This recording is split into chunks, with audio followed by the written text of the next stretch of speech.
All right, we got a special coming on tonight in regards to the turmoil that's going on right now in the Middle East. I think they're going to do a whole broadcast tonight on MSNBC only on the Middle East. But at first, I want you to listen to this and watch this in the ending of this particular show here. America's longest war was costly in more ways than one. The nation has spent more than $1 trillion on it, and thousands of lives were lost. So many Americans are asking the same question. Were all of that time and effort and bloodshed worth it? Here's NBC's Megan Fitzgerald. More than 2,400 flag-draped coffins returned home from Afghanistan. The nation honoring our heroes who sacrificed it all in America's longest war, starting in 2001 when the World Trade Towers were attacked. We will stay until the mission is done.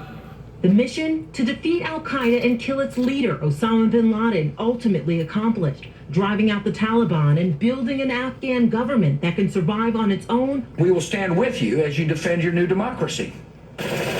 It was a commitment lasting 20 years, costing the U.S. more than $2 trillion.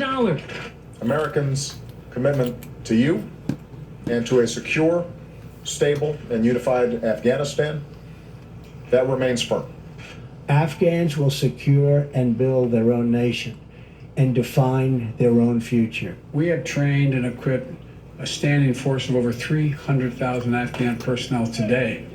More than 600,000 troops deployed multiple times, working to train the Afghan army as American military leaders promised they would one day be ready. The bulk of this country today is permissive, it's secure. We are building Afghan security forces that are on track to take the lead for securing the entire country. They have capable ground, air, and special operations forces. But only weeks after most U.S. troops pulled out of the country, defeat. How do you feel about what's happening in Afghanistan right now? I'm brokenhearted about it.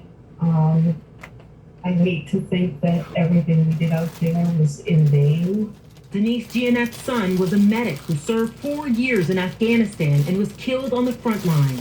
Her son and his comrades will always be heroes. They fought to help a country that was unable to help themselves. Megan Fitzgerald, NBC News. Today you've been posting your reactions online to the situation in Afghanistan. We'll share some of them before we go. Those black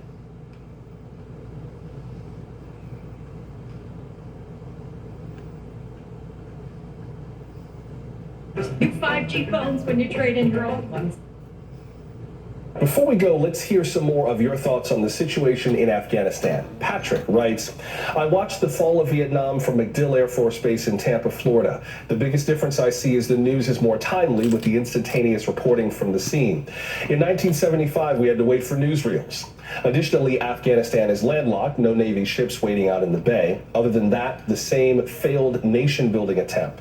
From Vietnam, we the unwilling led by the unqualified to do the unnecessary for the ungrateful. I am not sure how this fits in with an all-volunteer armed forces.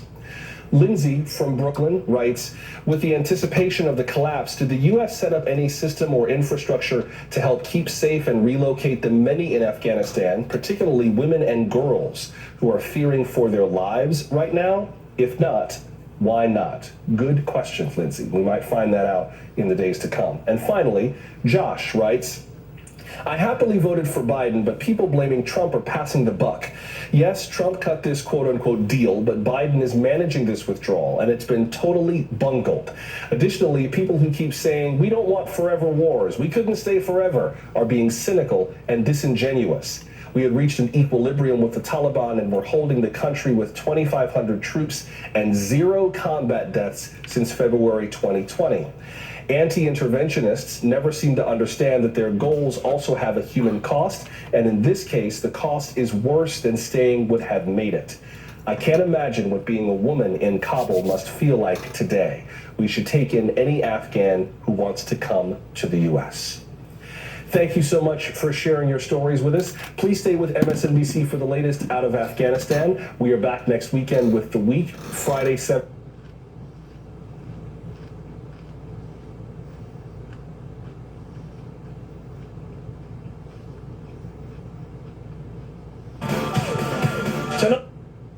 To an end, the Taliban are back in charge. President Ashraf Ghani has fled the country, and now Afghan refugees are trying to do the same. We'll have reaction from the former Afghan ambassador to the U.S., Roya Rahmani, and former Army Ranger and Afghan veteran, Colorado Congressman Jason Crow. Plus, how do we get to this point? And where do we go from here? We'll have live updates on Afghanistan with Vali Nasser, a former senior official on Afghanistan in the Obama State Department, and retired colonel and military analyst Jack Jacobs.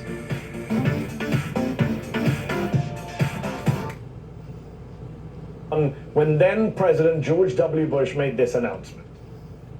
For several years, the people of Afghanistan have suffered under one of the most brutal regimes in modern history.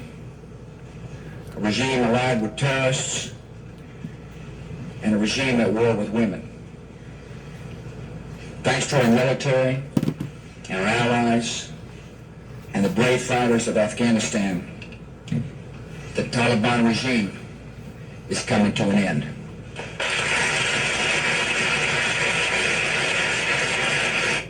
Tonight, 20 years later, the Taliban regime is back. After sweeping across Afghanistan's provinces in a matter of days, Taliban forces have entered the capital city of Kabul. On Saturday, the Afghan president, Ashraf Ghani, told the Afghan people in a recorded message that remobilizing the nation's security forces was his top priority. But today, Ghani fled Kabul, and the supposedly 300,000 strong US-funded Afghan military has all but vanished. Afghans in Kabul are making a run on the nation's banks, and many more are contemplating their fate as the Taliban consolidates its rule. You are looking at video obtained today by Al Jazeera of Taliban fighters milling about in the presidential palace in Kabul. NBC News has verified the authenticity of this video. Tonight, we're dedicating the entire show to the imminent and catastrophic end to America's longest war. I've been deeply depressed this weekend watching the scenes out of Afghanistan, and I've been thinking about the big lie. When we talk about that idea these days, a gross propagandistic distortion of the truth, we rightly apply it to Donald Trump's unhinged efforts to convince the world that he won an election that he lost soundly and fairly. But there have been other big lies in America's recent history.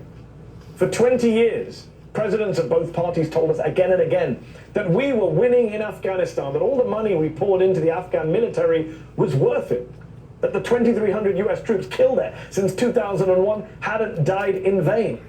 George W. Bush said it. Barack Obama said it. Donald Trump said it. Joe Biden said it, just in April. We have trained and equipped a standing force of over 300,000 Afghan personnel today, and hundreds of thousands over the past 2 decades.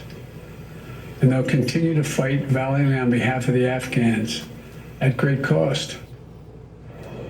And yet, here we are.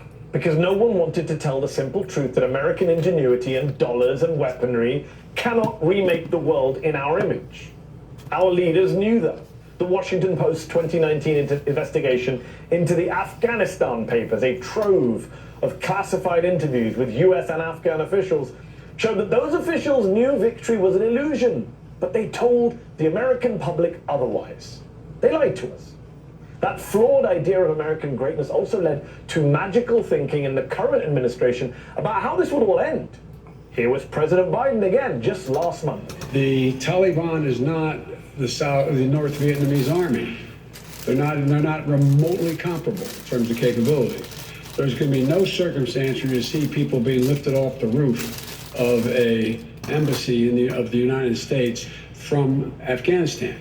It is not at all comparable. How wrong was he?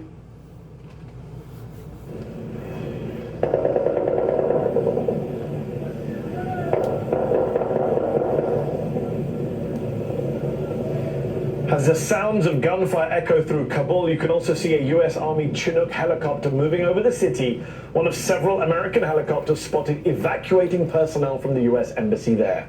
A State Department official tells NBC News almost all embassy personnel have now relocated from the embassy to a facility on the Hamid Karzai International Airport. Officials today said the U.S. is putting 1,000 more American troops into Kabul to aid in the mass evacuations of U.S. personnel. Now, I'm the last person to criticize Joe Biden's decision to go through with this withdrawal from Afghanistan. I support it. But in its botched execution and wishful thinking, in its failure to anticipate the speed of the Taliban's advance against demoralized Afghan soldiers working for a weak government, made even weaker by corruption, the Biden administration failed to prepare for the humanitarian crisis that is unfolding now. For months, the administration has struggled just to evacuate 2,000 interpreters and family members who aided the U.S. coalition in Afghanistan.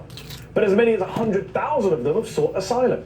And as the Taliban noose tightens around Kabul, the number is growing. Yet the big lie of America's unstoppable greatness, our military power, persists. You can hear it tonight in the voices of armchair experts who argue that this war was winnable with just a little bit more time. Or even that this defeat would have been handled better by Donald Trump. Yeah, the self-absorbed wrecking ball who invited the Taliban to Camp David for negotiations before a 9/11 anniversary 2 years ago. Remember that? And cancelled the meeting after a backlash. That idea of American greatness has led us to fail the test of American goodness. Let's be clear. We killed a lot of innocent people in Afghanistan over 2 decades, and now even more innocent people are being killed as we leave. Later on the show, we'll talk to political, military, and diplomatic experts about how this all happened. We'll discuss the latest developments in Afghanistan and in Washington, D.C. But for now, what about the plight of those Afghans, especially women, who are now preparing for life again under Taliban rule?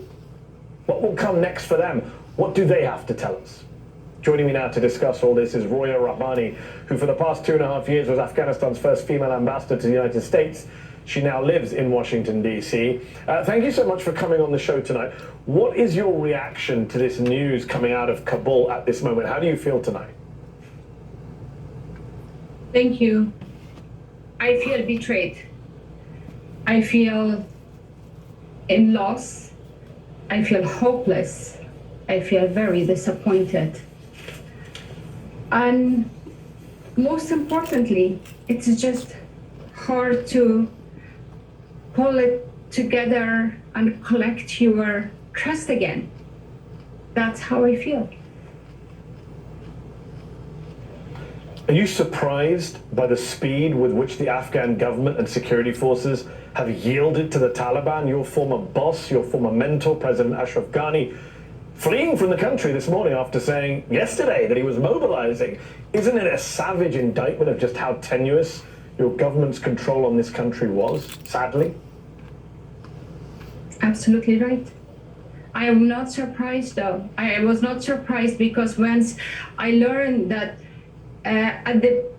several weeks ago, our security forces were not able to carry on and defend the country because they were left dry, hanging there without any support, not receiving any support from Kabul. And then later on, receiving orders when they were in the front line of the fight, not to fight and back off and hand over. Of course, there was something bigger going on. I was also very disappointed to see that one of the first flights evacuating people evacuated those who took us to this very day today. And before you joined public service, you of course worked on human rights, women's empowerment. In a 2019 interview with Foreign Policy magazine, you said the women and young people of Afghanistan, quote, are not willing to give up their rights. They're not willing to compromise their human rights and go back to the old days. Obviously, tragically, that isn't turning out to be the case. The old days seem to be back. So what happens to those women and young people now that we have reports of the Taliban already sending working women home? Yes, I said it then and I'm saying it again. They didn't want to. They are forced. It is once again, Afghan people are imposed. their fate has been imposed to them. They do not have a role in charting it. They do not have agency over it. And the most vulnerable of these groups are women. Women empowerment was the most real and tangible achievement of the international community's intervention over the past 20 years. And yet, unfortunately, also the most vulnerable one, because of a variety of reasons, mostly local and domestic. But I want to also say that the best indicator to what happens in Afghanistan moving forward is what happens to its women. What happens to its women is telling you what happens to Afghanistan. I have to ask about the extent to which corruption, or the perception of corruption in the Afghan government, has helped the Taliban cause. You yourself were accused by Afghan media of corruption last year over the cost of a security barrier that was built to the Afghan embassy in Washington, D.C. Allegations that you and the embassy have said are baseless. But the Washington Post's Afghanistan Papers investigation shows that elsewhere, bribery, graft, financial corruption were persistent problems inside of your country. Did that help the Taliban take over the country? Your government's brazen and often massive corruption, wasn't that the big boost to the Taliban? Absolutely. One of the biggest reasons of our failure today is corruption. Is just this inflamed corruption that really ate up everything. I was accused, of course, because it was mostly my own passion and dedication which became my liability, and it was more of the leadership, the problems that we had in the leadership, and the discrimination and much more. But what happened, you probably have seen the Washington Post article about a few weeks ago too, that really did a thorough investigation of what happened and wrote about it and why I was accused. But the reality is, what took us today is lack of accountability, lack of a functional justice system, lack of rule of law. And also the international community. I guess corruption is so systemic. Corruption is so systemic and widespread in Afghanistan. Ordinary Afghans don't know who to believe or who to trust on whichever side of the political divide. That's the problem in Afghanistan. One last quick question before I let you go. You're not just a public official, public figure. You were born in Afghanistan right before the Soviet invasion, at the beginning of 4 decades of violent instability. You were a rights activist. You worked for NGOs. You obviously have a big network of friends, colleagues, family back at home. How are they? What are they saying to you? How worried are you for them? I'm extremely worried. They are stranded. They are confused. As you pointed out earlier, there is no money in the banks. They don't know what the future will hold for them. They are just hopeless. And I don't think that they even feel that. They are just struggling right now and hoping to make it to the next day. That is the status right now. It is truly tragic. Former Ambassador Roya Ramani, thank you so much for your time tonight and for your insights. Appreciate it. Thank you. Congressman Jason Crow says there is a disaster unfolding in Afghanistan. He served in that country and is now a member of the Intelligence and Armed Services Committees. He's live next, plus a live update from the Middle East. Stick around.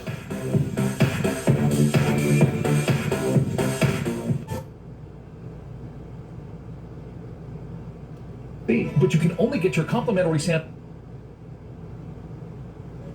Selling your...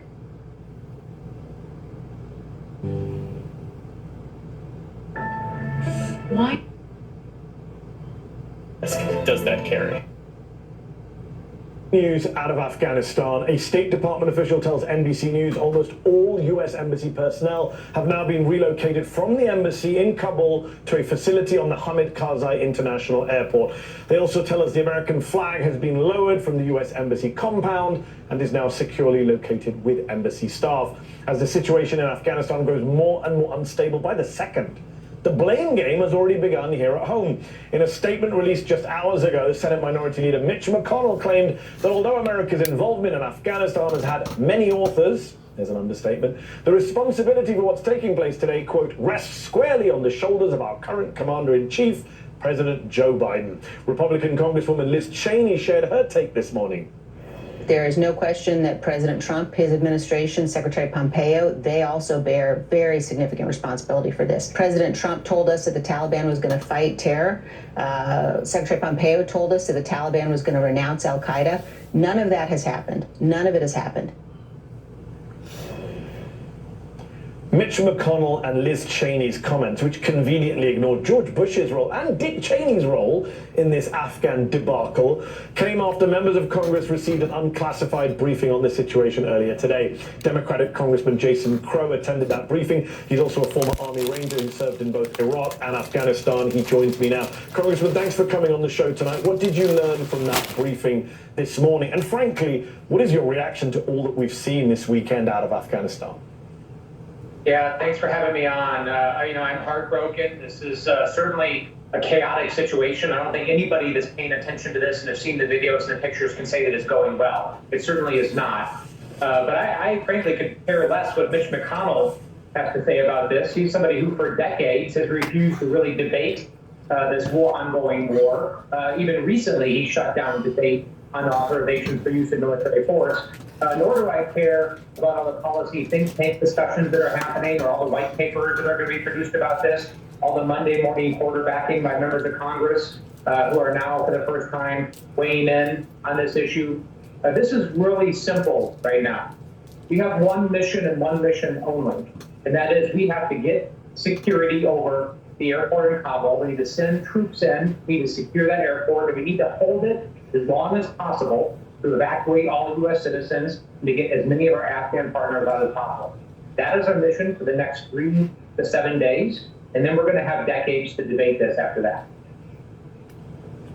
Congressman, there are reports that up to 60,000 Afghans could qualify for a special immigrant visa or some form of refugee status who worked with us. We've only managed to get 2,000 out of there, which I think is a scandal. Can you guarantee to our viewers right now that you and every one of your colleagues tomorrow morning will do everything in your power to make sure bureaucracy doesn't get in the way of getting Afghans who need to get out of that country out of there ASAP? Well, I can't guarantee what my colleagues are going to do.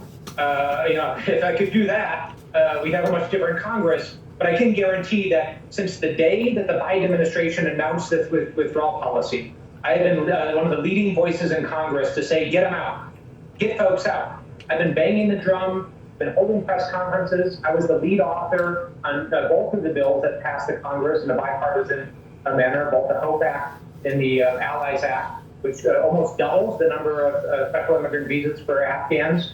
Reduces administrative barriers. I've been working nonstop on this since early April when the administration made the announcement. But listen, I am very frustrated because it didn't need to be this way. Only in the last 2 to 3 weeks did we really start the evacuation. Had we started this back in April or May, we would be in a very different situation right now. Just on whether it needed to be this way, have a listen to Secretary of State Antony Blinken speaking on CNN earlier today.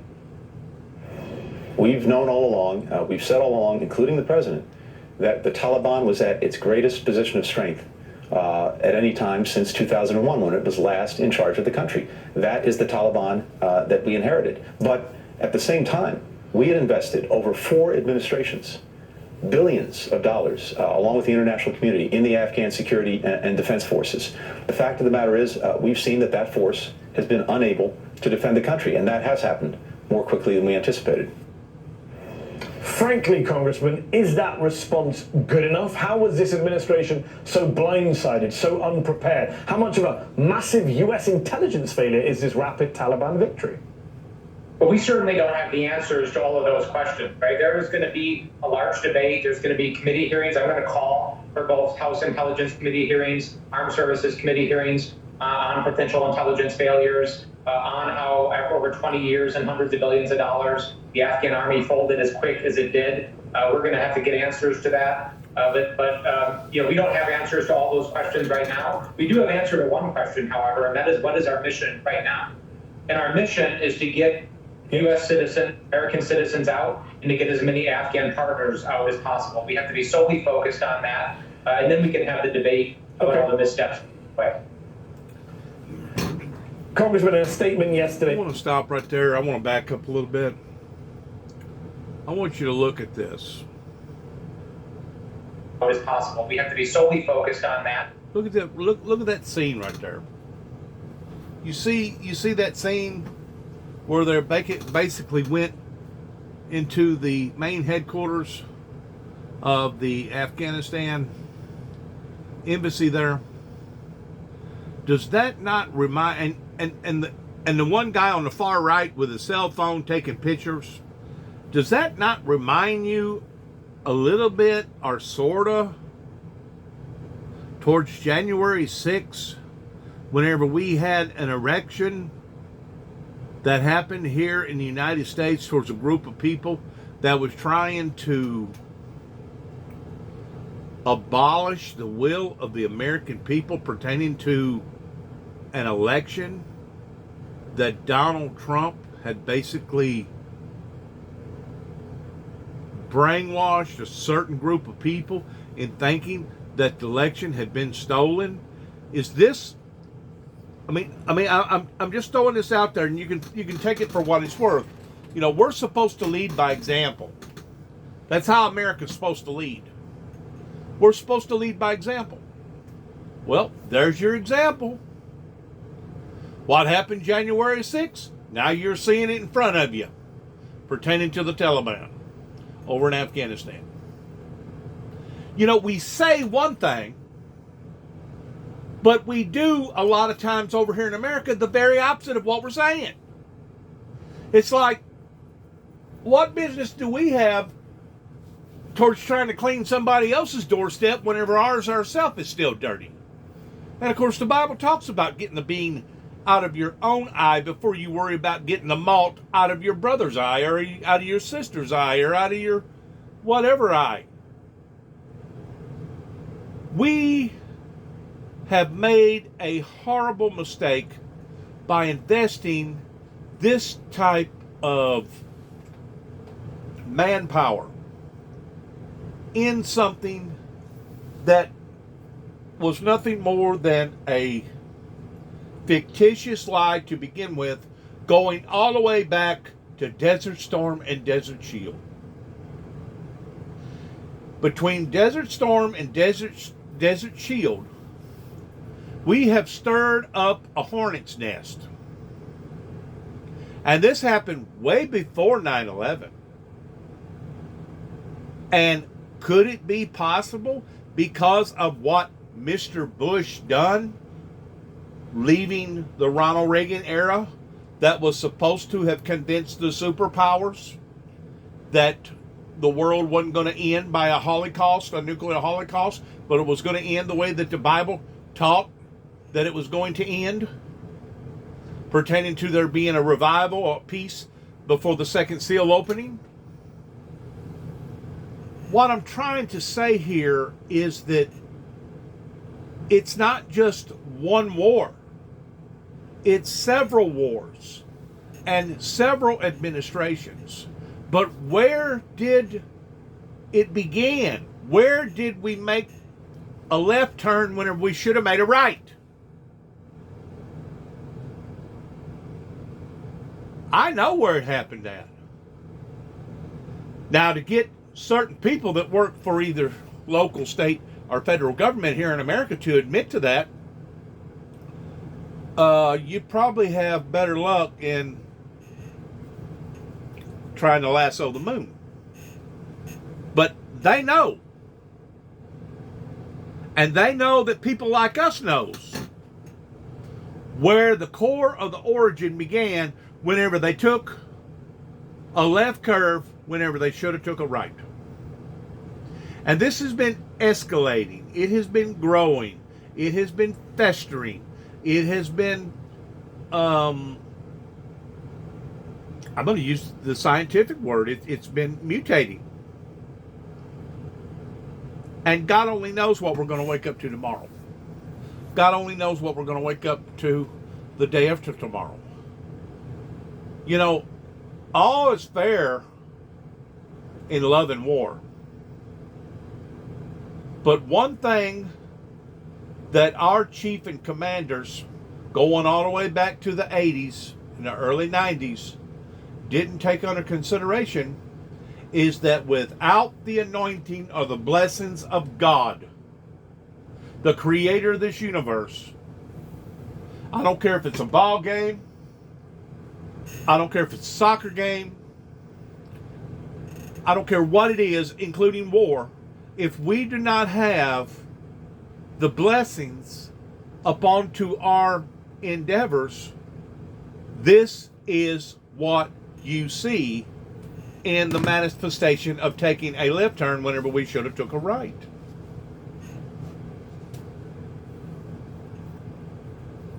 Can these people be trusted? Number one. Can these people be converted? Number two. Can these people actually take on a different concept similar towards the Western world? Sure they can. All three of them. Yes, yes, yes. But you're not going to do it without the influences of God and the Holy Spirit. If you think that you're going to go in there and dictate to those people and telling them what they're doing wrong while they're watching us in our endeavors over here doing wrong, with the women walking around basically nude, naked, in comparison to their women, all the drug overdoses and everybody doing what they're doing over here, just like January the 6th. You know, instead of do as I say, they're looking at it towards, well, do as I do. And whenever they see images on TV, and you can't tell me that the majority of the world hadn't seen them already pertaining to what happened in January the 6th. Sure they have. They've watched it, they've looked at it, they've analyzed it, and they've talked about it. And now you're looking at another reenactment. It's just in a different format with a group of people that's sitting in areas and being in areas that they shouldn't be in.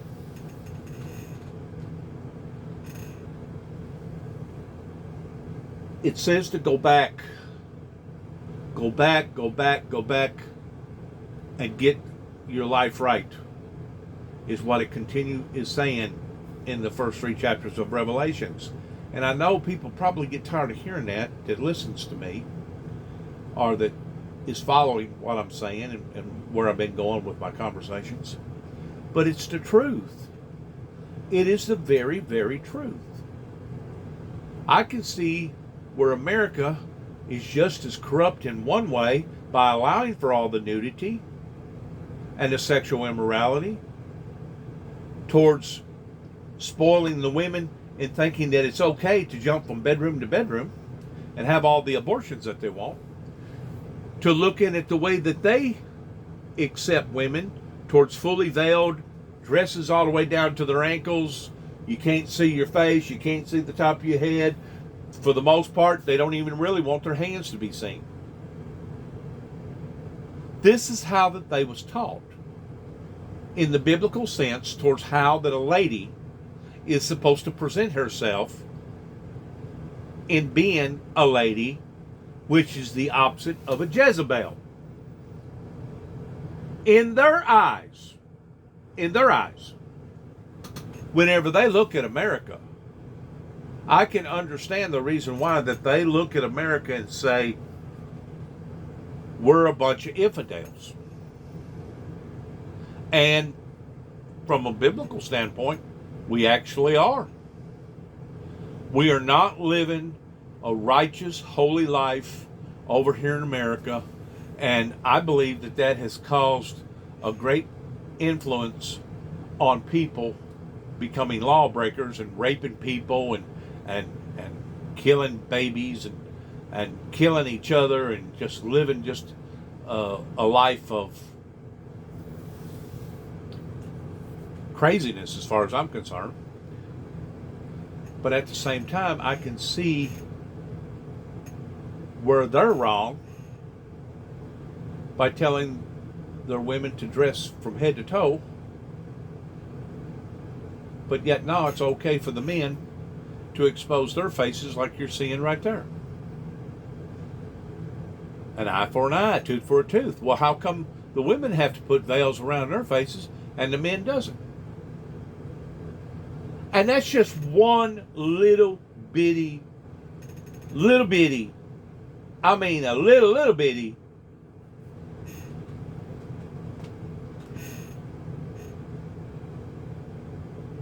example of what I'm trying to get my message or my point across to.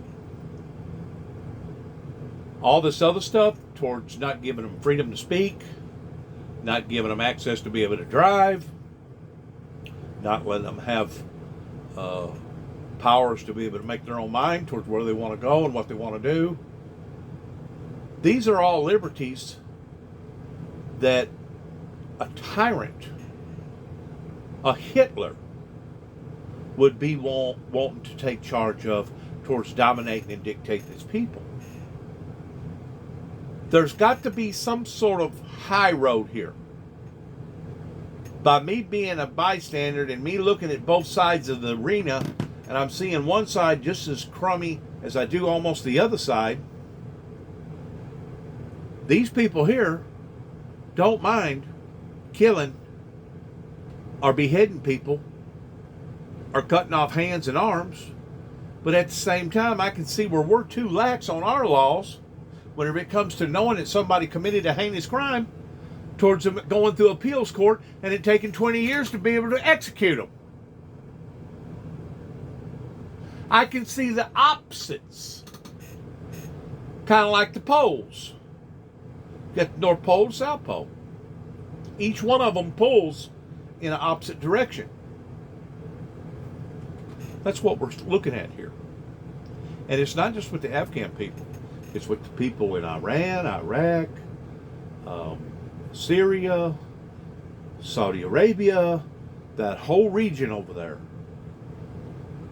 is basically the same way as what you're seeing here with the Taliban, in how that they want to dictate, dominate, and take over not just their people, but the world. The world. This has made me sick. Emotionally, psychologically, it has made me sick to watch this. Me knowing the truth that right now we could all be sharing a revival in a revolution that would be prosperous for all nations, for all of us. Now, you're always going to have a few bad actors. You're always going to have people that's going to try to cheat on their test. You're always going to have people that that want everything given to them. They don't want to work for it. They don't want to earn it. You're always going to have a certain amount of people that wants to break the law. Well, those are the people that you punish, and you prove your point that if you can't do the crime, don't do the time. I mean, if you can't do the time, don't do the crime.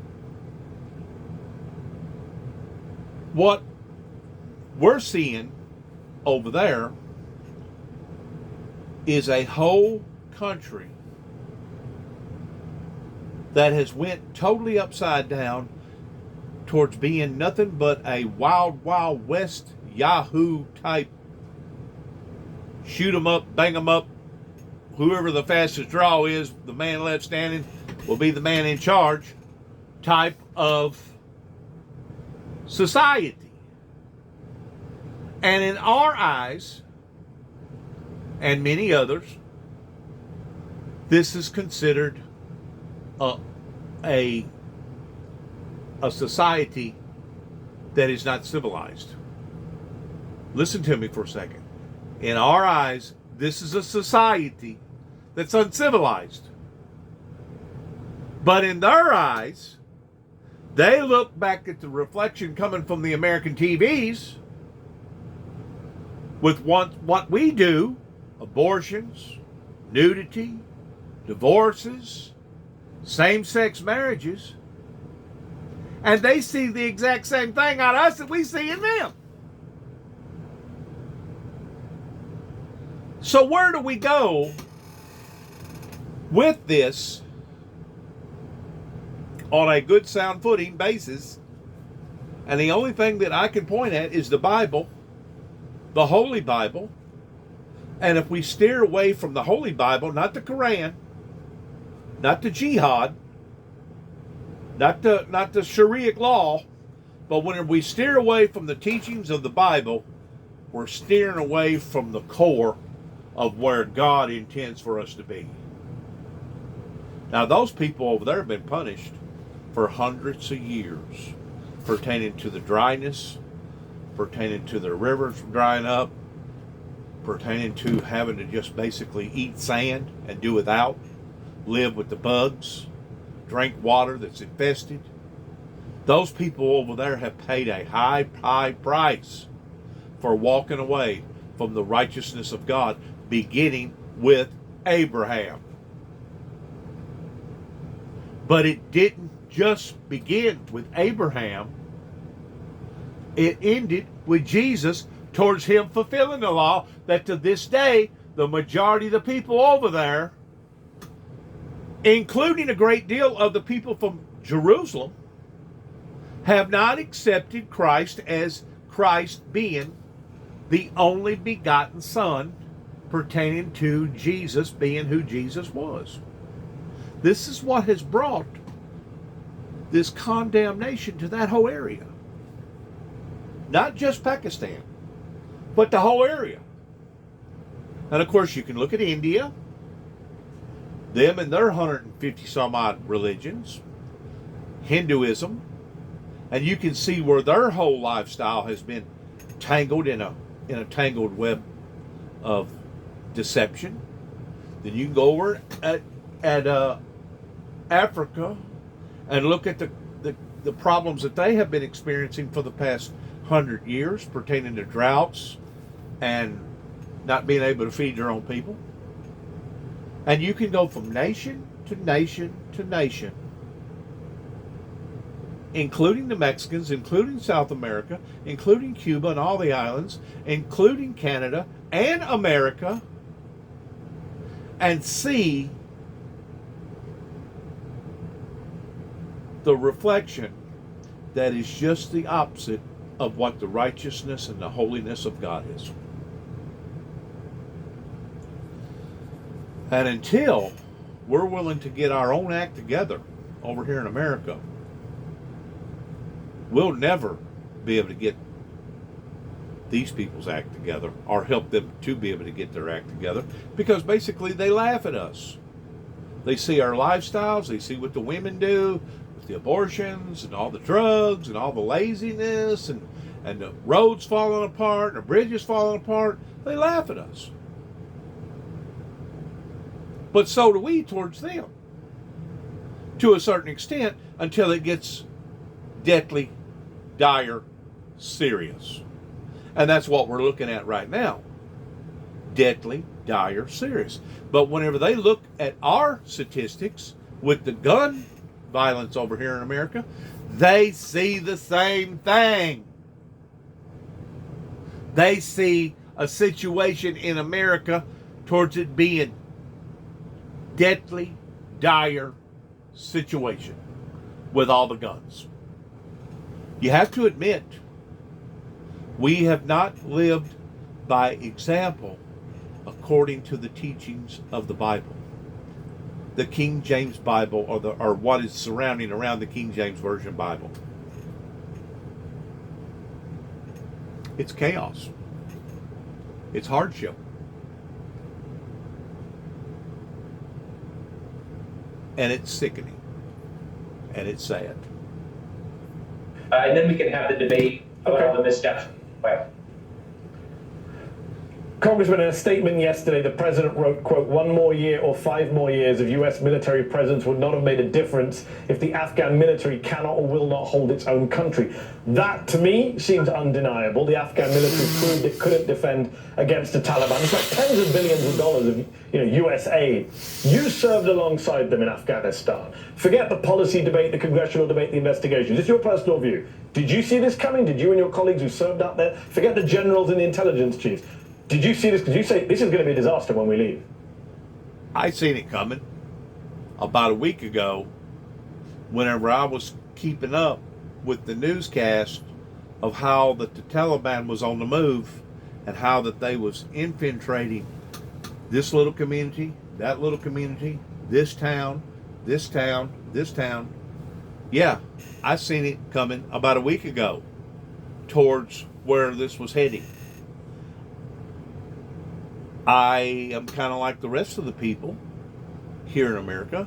I find it to be surprising that they have swept over the whole little country over there as quickly as they have towards people giving up and surrendering whenever we have dedicated so much of our time and energy over there, and because we're walking away, they're throwing up their hands and saying, well, forget this act. We're going to go back to being slaves. We're going to go back to being raped. We're going to go back to being dictated to. We're going to go back to being killed if we don't do what they tell us to do. Forget the American way. Let's go back to the Taliban way. I never would have thought that.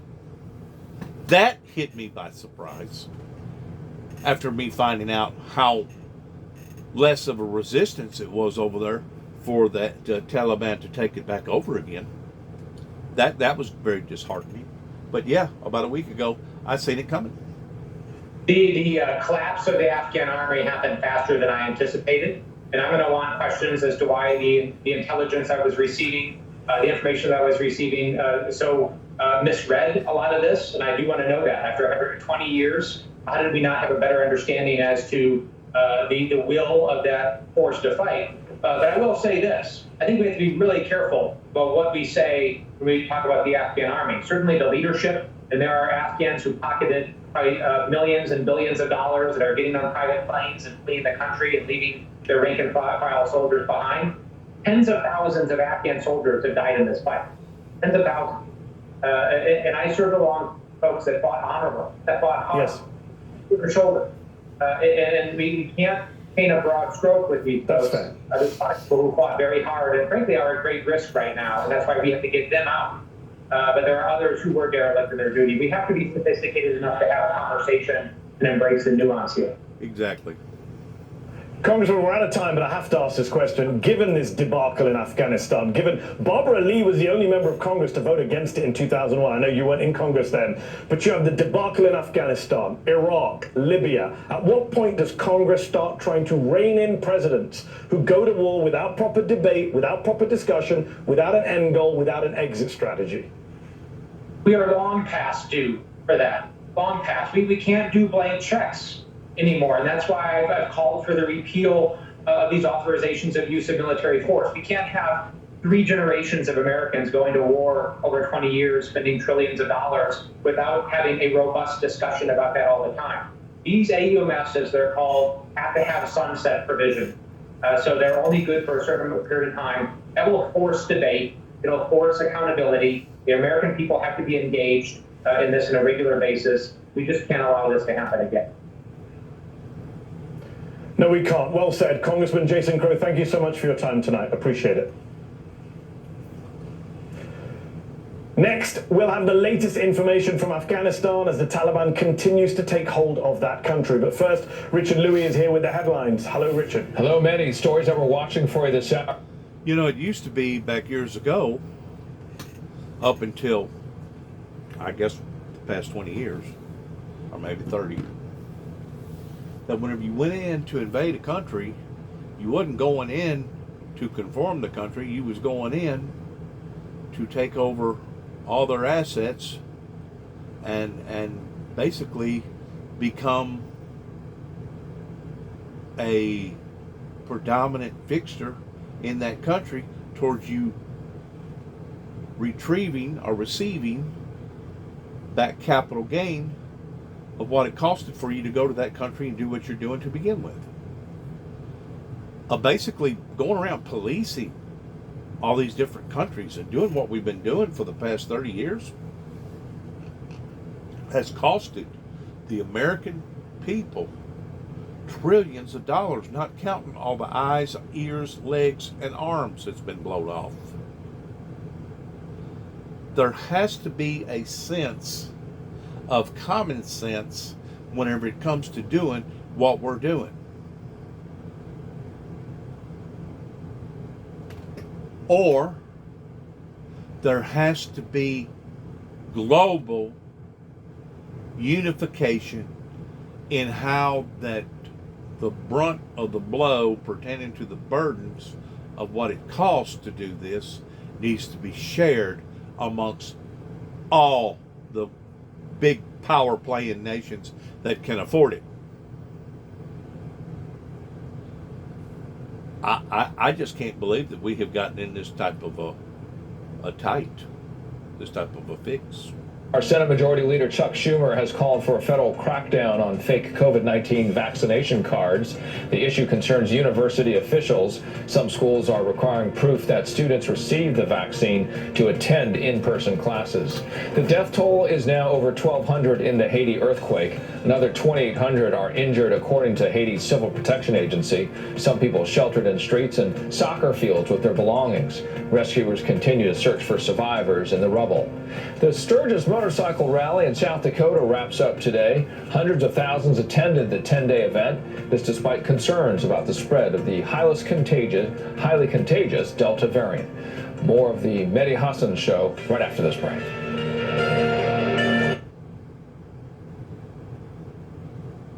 Tonal.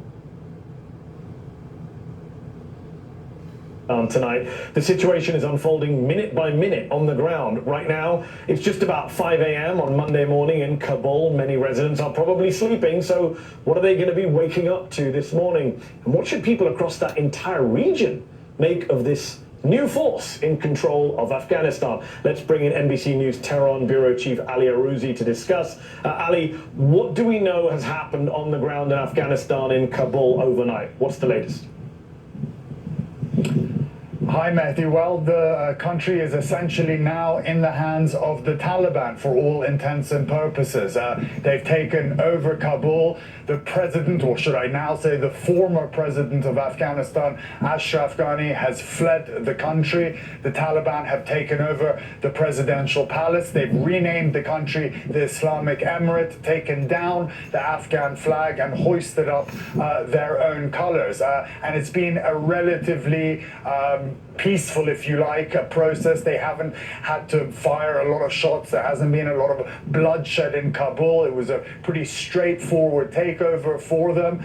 They've also taken over the airport. There have been reports of shots fired at the airport, and Taliban fighters are all over the place, but they're not in any sort of clashes with US personnel. Although commercial flights have so far been suspended, military evacuation flights are still taking place. And from what we understand right now, most of the US personnel are at the airport now trying to get onto various evacuation flights out of the country, with very few security personnel left at the embassy burning what's left of sensitive paperwork. What impact, Ali, is this transfer of power, if we can call it that, this takeover, going to have on countries in the region, Afghanistan's neighbors? What is the view in Iran, for example? Iran hates the Taliban. What's going to happen regionally? Exactly. Well, obviously you're going to see a huge influx of refugees, people trying to get out of Afghanistan, get away from the tyranny of the Taliban. And obviously one place that they will be coming into in large numbers is Iran, because it shares a very long, porous border with Afghanistan. There's already about 2.5 million Afghans living in Iran, most of them undocumented, and that number is set to go up dramatically now. But Mehdi, it's a very, very tough life for Afghans here in Iran. They usually have to do menial jobs. They don't get paid well. They're not insured. They don't have any medical care. Their children can't get educated. Yet it's still a better option for them than what they face in Afghanistan. A lot of Afghans I've spoken to have left everything behind there. Their homes, their property, any small savings they may have,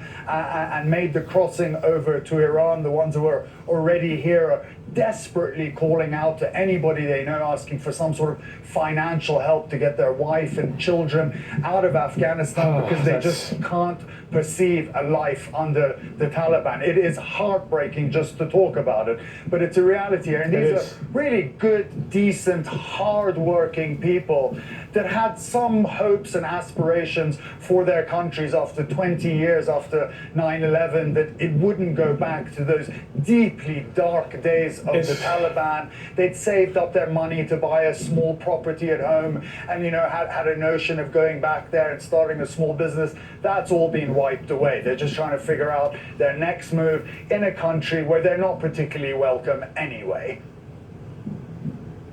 I think you said it best, Ali. These dark days are back. It's deeply tragic.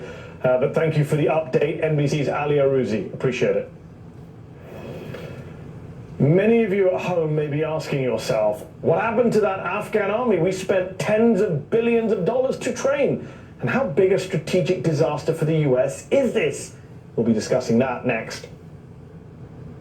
As someone who resembles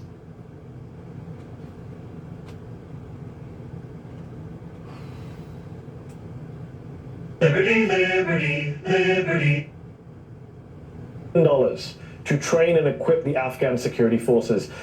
In about a week, the Taliban flushed all of that down the drain. The swift and humiliating collapse of the Afghan army is evidence of not just a US military failure, but also a US intelligence failure. It's dehumanizing. It's absolutely dehumanizing. It's about like us not catching the attack of 9/11 before it ever happened, pertaining to a bunch of Saudi Arabians that was training to want to know how to fly airplanes, but nobody was concerned about how to land them down in Florida. It's dehumanizing.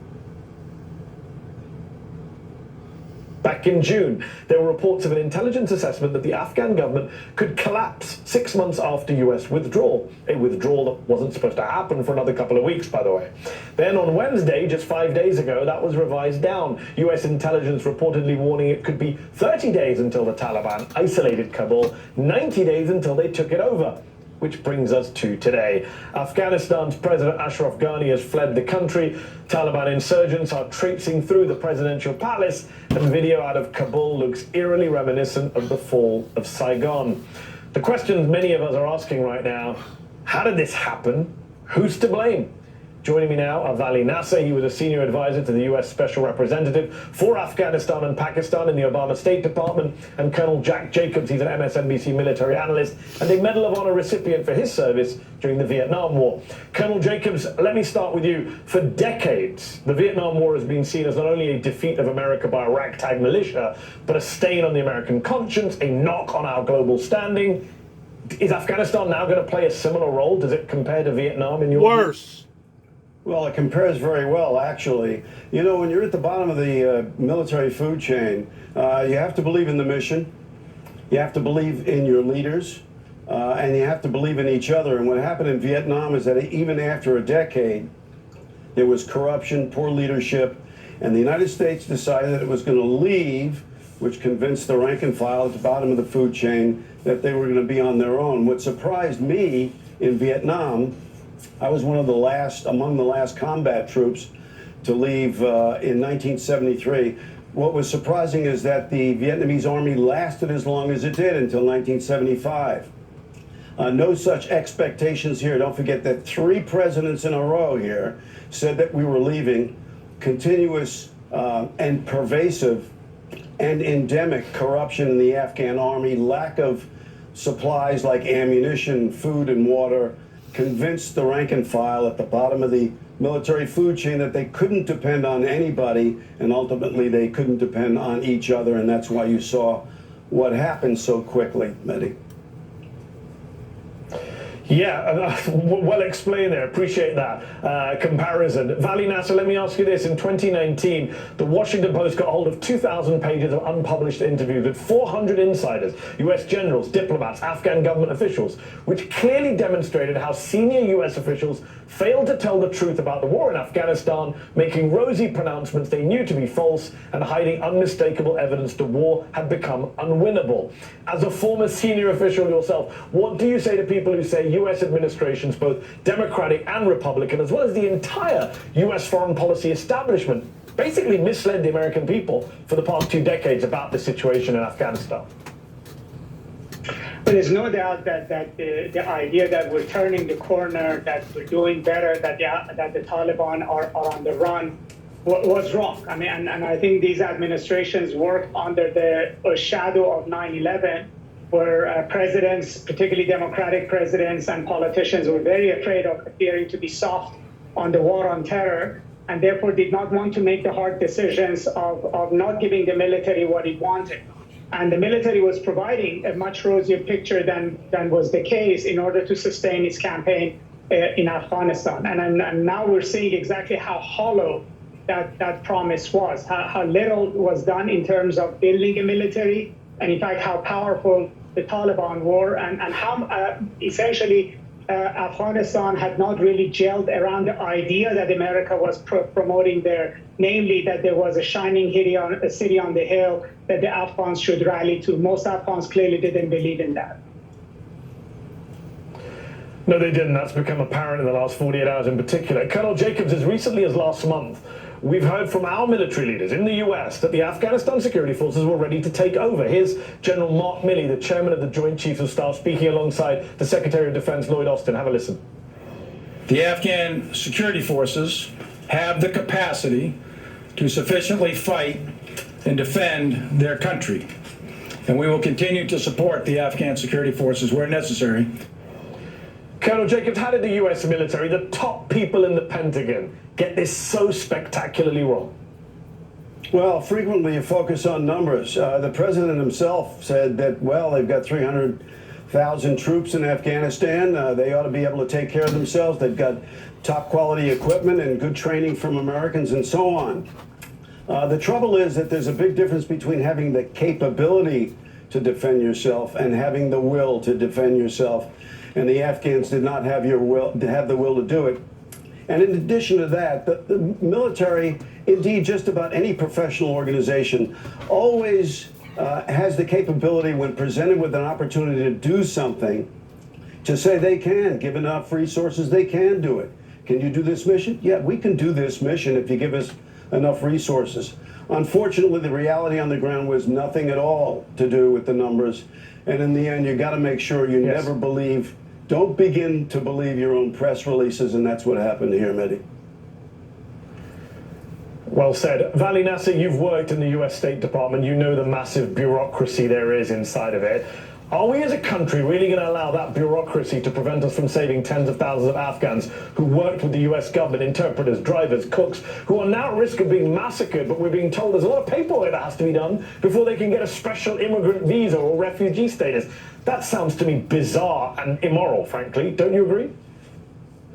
I agree, but let me just follow up on your last question. When I talk to Afghans, they tell me that this idea that the Afghan military could at all stand on its own field is nonsense. Because the United States designed a military that was highly dependent for even the capabilities that we proclaimed on the United States. It, for instance, needs and needed at that time U.S. air support, which could not operate without the U.S. servicing the helicopters and the aircraft. So that those capabilities did not exist or cannot exist without the U.S. servicing them and supporting them. So there's something disingenuous in what General Milley was saying. And on that, yes, unfortunately, there's a bureaucracy here. There is also a genuine vetting process. The numbers of people involved are huge. There's upwards of probably 60,000 Afghans involved. Their families each have 4 or 5 member families. So we're talking about 200,000 to 300,000 people. And the United States bureaucracy has never been good at processing these sorts of things, whether it's with migrants or refugees. No. There are also security issues. And then the timing was not on our side. But I still think that we should do everything possible to get as many people out of Afghanistan and help them settle elsewhere. Valley Nasser, Colonel Jack Jacobs, this is a fascinating conversation. Please do stick around. I want to continue it after the break. Now that the Taliban is on the verge of total control of the country, I want to ask our two experts, what's next, both for Afghanistan and for the US? Do not go away. Did you know? Of the country, I want to ask. Bloodthirsty barbarians.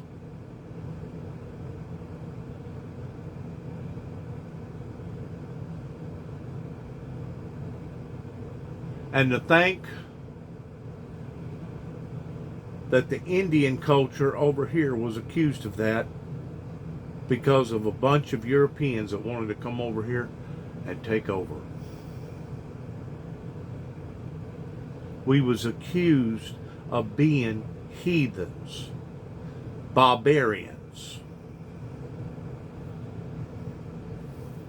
Looks to me like one step forward and two steps back pertaining to what has went on here. So incredibly sickening to think that we had spent that much money, that much time, that much sacrifice, and this is our reward. Talk about not getting a bang for the buck. Talk about a failure from our leadership over here in America, beginning with the top brass. You ain't gonna get. I personally think this is worse than Vietnam. This is a slap in the face in the 21st century of what we're seeing right here. It makes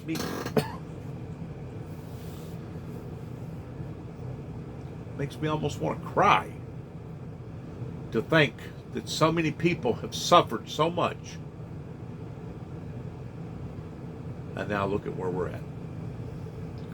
Good luck to all of us. Coming from the Windmill Ministries, we want to say thank you for being a part of us and for allowing for us to be a part of you pertaining to your lives in dedicating some time in listening to us here at the Windmill Ministries at 291 Thompson Road, Sharon, Tennessee, zip code 38255.